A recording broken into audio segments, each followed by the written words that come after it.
आज का हमारा टॉपिक जो है वो है electrical power and power dissipation in resistors.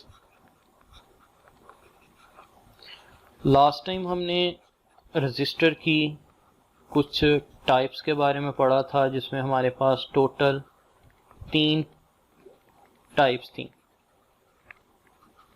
वो तीनों टाइप्स जो हैं वो कौन कौन सी थी? एक हमारे पास फिक्स्ड रेजिस्टर था जिसको हम कार्बन रेजिस्टर भी कहते हैं, एक रियोस्टेट की सूरत में था वेरिएबल रेजिस्टर, और तीसरा था थर्मिस्टर जिसको हम थर्मल रेजिस्टर यानी कि हीट सेंसिटिव रेजिस्टर भी कहते हैं।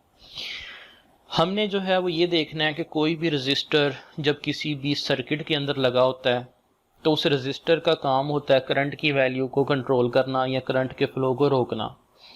तो जब वो रेजिस्टर किसी भी सर्किट के अंदर लगा होगा तो वो कितनी पावर को इस्तेमाल करेगा या कितनी पावर को वो डिसिपेट करेगा। इलेक्ट्रिकल पावर का मतलब है कि उसको कितनी पावर सप्लाई की जा रही है, और पावर डिसिपेशन का मतलब है कि वो कितनी पावर को उसके नतीजे में जो है वो इस्तेमाल कर रहा है। तो हम यहाँ पे जो है वो एक सिंपल सा इलेक्ट्रिकल सर्किट जो है वो बनाते हैं और उसके बाद देखते हैं कि इसके अंदर कितनी पावर जो है वो डिसिपेट हो रही है। तो फर्ज करें कि हमारे पास एक सिंपल सा सर्किट है जिसके अंदर एक बैटरी लगी हुई है। ये बैटरी का पॉजिटिव टर्मिनल है, ये नेगेटिव टर्मिनल है, और इसके अंदर जो ईएमएफ है वो कितनी पाई जा रही है? ई के बराबर। इस रेजिस्टर की जो रेजिस्टेंस है वो आर के बराबर है। ये लेट्स से इसका ए टर्मिनल है और ये बी टर्मिनल है, यानी कि हमने सिर्फ सिंपली एक बैटरी ली और उस बैटरी के साथ हमने एक रेजिस्टर को लगा दिया, ये पता करने के लिए कि कितनी पावर जो है ये डिसिपेट करेगा या कितनी पावर जो है वो इसको सप्लाई की जाएगी। हम सबसे पहले ये बैटरी लगाने के बाद जितनी ये बैटरी इसको पावर डिलीवर करती है वो निकालेंगे, और वो निकालने के बाद हम ये रेजिस्टर उसमें से कितनी इस्तेमाल कर रहा है उसको जो है वो हम यहाँ पे कैलकुलेट करेंगे। तो ये हमारा जो है वो आज का काम है। हम यहाँ पे ये देखते हैं सबसे पहले कि जैसे ही हम इस बैटरी को यहाँ पे कनेक्ट करेंगे, अब ये चीज़ जो मैं आपको बताने लगा हूँ ये बहुत इंपॉर्टेंट है आपकी बेसिक नॉलेज के लिए, ये आप लोगों ने याद रखनी है। जब हम इस बैटरी को यहाँ पे लगाएंगे तो इसके अंदर एक ईएमएफ पाई जाती है जिसको हम कहते हैं इलेक्ट्रोमोटिव फोर्स। क्या होगा कि जैसे ही हम इस सर्किट को यहाँ पे कंप्लीट करेंगे, यानी कि एक रेजिस्टर यहाँ पे कनेक्ट करेंगे, तो इन दोनों पॉइंट्स के अक्रॉस यानी कि ए और बी के अक्रॉस जो है ये एक पोटेंशियल डिफरेंस पाया जाएगा जिसको हम कहते हैं वी। पोटेंशियल डिफरेंस का मतलब होता है कि एक पॉइंट हाई पोटेंशियल पे है जिसको पॉजिटिव के साथ जोड़ा हुआ है, दूसरा पॉइंट लो पोटेंशियल पे है जिसको नेगेटिव के साथ जोड़ा हुआ है। तो हाई और लो के दरमियान जो डिफरेंस होता है उसको हम कहते हैं पोटेंशियल डिफरेंस, और इसको हम शो करते हैं वी के साथ। जैसे ही पोटेंशियल डिफरेंस बनेगा इसके अंदर से करंट जो है वो फ्लो होना शुरू हो जाएगा। तो मैं यहाँ पे जो है वो करंट के फ्लो को एरोस की मदद से जो है वो शो कर रहा हूँ। अब इसका फ्लो का पाथ जो है वो ज़रा चेक करें। ये पॉजिटिव टर्मिनल से निकल रहा है, ए पॉइंट तक पहुँचेगा। अब ए से आगे ये आएगा रेजिस्टर में।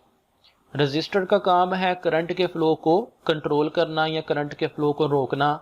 तो ये यहाँ से करंट के फ्लो को रोकेगा, यानी कि पावर को इस्तेमाल करेगा, पावर को ज़ाया करेगा, डिसिपेट करेगा, और यहाँ से ये लो पोटेंशियल पे आ जाएगा बी पे। जब ये बी से इस नेगेटिव पोटेंशियल पे आएगा तो देखें लो से हाई पोटेंशियल पे दोबारा इन चार्जेस को जाने के लिए इस बैटरी को वर्क डन करना पड़ेगा। अब ये जो बैटरी वर्क डन करेगी वो बैटरी के वर्क डन करने के नतीजे में हम यहाँ पे लिख सकते हैं कि इस बैटरी ने जो वर्क डन किया वो वर्क डन जो है वो असल में किसके बराबर है? डेल्टा डब्ल्यू के, और इसका फार्मूला हमारे पास होगा V multiplied by delta Q। ये फार्मूला कहाँ से आया? हमने ऑलरेडी चैप्टर नंबर 12 में पढ़ा हुआ है। वर्क डन का या एनर्जी का formula Q multiplied by delta V। ये मैं यहाँ पे जो है वो लिख देता हूँ कि हमने एनर्जी का फार्मूला पढ़ा हुआ है Q multiplied by delta V। तो यही फार्मूला जो है वो हमने यहाँ पे अप्लाई किया। कैसे? E एनर्जी को हमने वर्क डन से रिप्लेस किया, क्योंकि एनर्जी जो है वो rate of doing work done होता है कि कोई भी बॉडी जो है वो जितना वर्क डन करेगी वो उसकी एनर्जी पे डिपेंड करेगा। Q की जगह पे डेल्टा Q आ गया क्योंकि यहाँ पे जो चार्जेस मूव कर रहे हैं वो डेल्टा Q के बराबर हैं, और डेल्टा V की जगह पे आ गया V, जो कि इन दोनों पॉइंट्स के दरमियान पाया जाने वाला पोटेंशियल है। तो हमने यही वाला फार्मूला इस्तेमाल करके इसका वर्क डन जो है वो निकाल लिया। याद रखें ये वो वर्क डन है जो कि ये बैटरी कर रही है इन चार्जेस के ऊपर, डेल्टा Q चार्जेस के ऊपर, इनको लो पोटेंशियल से हाई पोटेंशियल के ऊपर मूव करवाने के लिए। तो इसका मतलब है कि ये वो एनर्जी है जो कि बैटरी से सप्लाई हो रही है। हम सिंपली ये कह सकते हैं कि it is the energy supplied by the battery. अगर हम इसकी इलेक्ट्रिकल पावर निकालना चाह रहे हैं, जो कि हमारा बेसिक यहाँ पे काम है, तो आप लोगों को अगर याद हो तो फर्स्ट ईयर के अंदर आप लोगों ने पावर का फार्मूला पढ़ा था, और वो पावर का फार्मूला क्या था? Work done per unit time. अगर हम यहाँ पे वही इलेक्ट्रिकल पावर निकालना चाह रहे हैं तो हमारे पास वही फार्मूला होगा, work done per unit time, यानी कि delta W divided by T. और डेल्टा डब्ल्यू की वैल्यू जो है वो हमने ऑलरेडी यहाँ पे निकाली हुई है, v multiplied by delta Q, और टाइम यहाँ पे जो है वो कितना होगा? Delta T. याद रखें ये वो टाइम होगा जितने टाइम के अंदर ये चार्जेस को लो पोटेंशियल से हाई पोटेंशियल के ऊपर मूव करवा रही है। इसी फार्मूला को जो है वो हम यहाँ पे कैसे लिख सकते हैं कि electrical power is equals to v multiplied by delta Q divided by delta T. अगर आप लोगों को याद हो तो इसी चैप्टर के अंदर हमने देखा था कि delta Q divided by delta T जो है ये किसके बराबर होता है? Rate of flow of charges, यानी कि करंट के बराबर। तो हम यही वैल्यू अगर यहाँ पे पुट करें तो हमारे पास इलेक्ट्रिकल पावर का फाइनल फार्मूला क्या आ जाएगा? v यहाँ पे वैसे का वैसे ही आ गया, और delta Q over delta T की जगह पे क्या आ गया? v multiplied by i। तो ये है जी हमारे पास पावर का फार्मूला जो कि आया P is equals to v multiplied by i। यानी कि अगर हम ये निकालना चाह रहे हैं कि इस बैटरी ने इस रजिस्टर को कितनी पावर सप्लाई की, तो वो हम कैसे निकाल सकते हैं? हम इन दोनों पॉइंट्स के दरमियान जो पोटेंशियल डिफरेंस है वो देखेंगे कि कितना डेवलप हुआ, और हम ये देखेंगे कि इसमें से कितना करंट पास हुआ। अगर हम पोटेंशियल डिफरेंस को करंट से मल्टीप्लाई कर देते हैं तो हम इसकी इलेक्ट्रिकल पावर को कैलकुलेट कर सकते हैं। नेक्स्ट हमने निकालनी है पावर डिसिपेशन। पावर डिसिपेशन का क्या मतलब होता है कि कितनी पावर जो है वो इस्तेमाल की गई। याद रखें कि जो इलेक्ट्रिकल पावर इस बैटरी ने सप्लाई की वो किसके बराबर थी? v मल्टीप्लाइड बाय i के। अब जितनी पावर जो है ये डिलीवर करेगी उतनी ही पावर जो है वो यहाँ पे इस्तेमाल होगी, क्योंकि according to law of conservation of energy, energy जो है वो ना ही डिसिपेट होती है ना ही उसको जनरेट किया जाता है, बल्कि वो एक फॉर्म से दूसरी फॉर्म के अंदर जो है वो कन्वर्ट हो सकती है।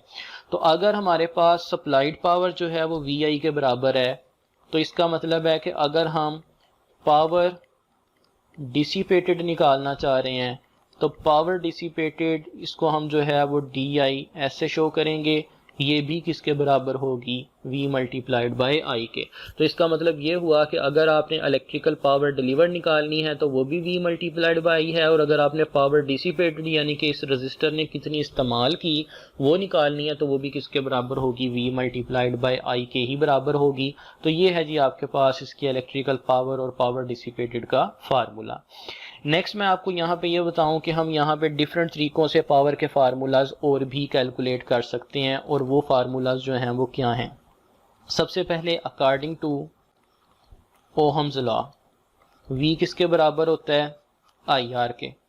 अगर फर्ज करें कि हमारे पास फार्मूला है P is equals to v multiplied by i, इस v की जगह पे अगर हम ये वैल्यू पुट करें तो क्या आएगा? IR multiplied by i।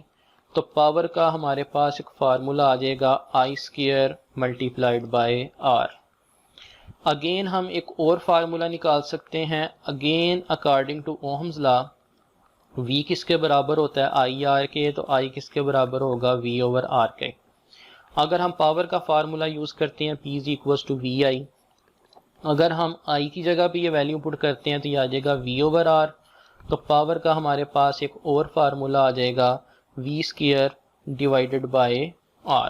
और तीसरा फार्मूला हमने ऑलरेडी जो है वो निकाला हुआ है, P is equals to VI। तो इसका मतलब है कि ये तीन फार्मूलाज जो आपको हाईलाइटेड यहाँ पे नज़र आ रहे हैं, हम इन तीनों फार्मूलाज को जो है वो पावर डिसिपेटेड निकालने के लिए इस्तेमाल कर सकते हैं। लेकिन इन तीनों फार्मूला का जो है वो मकसद डिफरेंट है। वो क्या होगा, अगर आपको पोटेंशियल डिफरेंस और करंट गिवन है तो आप ये वाला फार्मूला इस्तेमाल कर लें। अगर आपको पोटेंशियल डिफरेंस और रेजिस्टेंस गिवन है तो ये वाला फार्मूला इस्तेमाल कर लें। अगर आपको करंट और रेजिस्टेंस गिवन है तो आप ये वाला फार्मूला इस्तेमाल कर लें। मतलब जो आपके पास डाटा मौजूद है, हम उस डाटा के मुताबिक अपना फार्मूला जो है उसको चूज कर सकते हैं। लेकिन याद रखें, हर एक केस के अंदर जो फार्मूला का रिजल्ट है यानी कि पावर डिसिपेटेड है वो क्या निकलेगी, सेम ही निकलेगी। मतलब अगर आपके पास कोई ऐसा सर्किट है जिसमें करंट और रेजिस्टेंस गिवन है, आप उसकी पावर निकालेंगे तो आपके पास एक वैल्यू आएगी। अगर उसी वाले सर्किट की आपको करंट की वैल्यू गिवन नहीं है बल्कि वोल्टेज और रेजिस्टेंस की वैल्यू गिवन है तो आप इस फार्मूला से निकालेंगे, फिर भी पावर सेम आएगी। और अगर आपको उसी सर्किट के अंदर पोटेंशियल डिफरेंस और करंट गिवन है और आप उसकी वैल्यू निकालेंगे तो वो क्या निकलेगी, सेम निकलेगी। मतलब हम इन तीनों फार्मूलाज को जो है वो डिफरेंट सिचुएशंस के अंदर इस्तेमाल कर सकते हैं, लेकिन सेम सर्किट के लिए उसकी वैल्यू जो है वो पावर की क्या निकलेगी, सेम निकलेगी। और लास्ट में अगर हम इसके यूनिट की बात करें तो जैसे आप सबको पता है कि पावर का यूनिट क्या होता है, वॉट।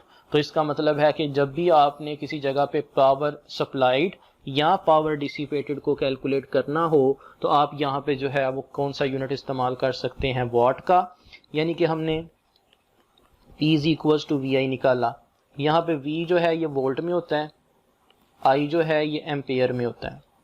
तो वोल्ट मल्टीप्लाइड बाय एम्पेयर जो है वो किसके बराबर होगा, 1 वाट के। तो ये वाट जो है वो हम इस पावर का फार्मूला इस्तेमाल कर सकते हैं। तो ये था जी आपके पास electrical power and power dissipation in resistors.